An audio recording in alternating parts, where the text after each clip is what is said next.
hari ibintu turi buze kubatangariza, bari buze kubabwira ahangaha byari bikiri gukorwa ku murongo n'abantu batari bakeya kugira ngo birangire vuba cyane. Muraza gutangira mubibone tugarutse, ntabwo twagiye burundu, ahubwo twakundi nyine tuba turi guhiga ku isi. Ntabwo wabaho udakoragira ngo murabizi, turanakata tukajya no gushaka amafaranga,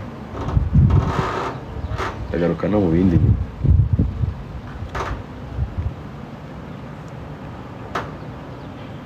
Nsuhuriza Kira ari gukina, ndahita musuhuza mu kanya. Ni umufana wawe w'ibihe byose.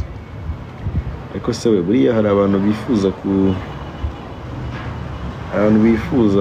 ubwo murambwira uko mubibona, abantu bifuza ko dushobora gukora groupe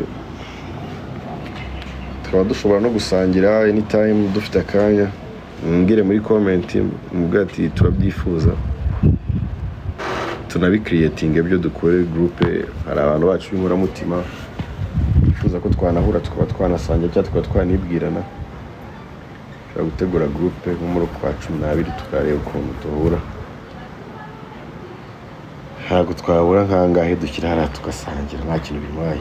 Ubwo abantu babona biri tayari ati muvuga uti iyo groupe ibeho, message niziba 100 hano hasi nkabona zirifuza ko groupe ibaho,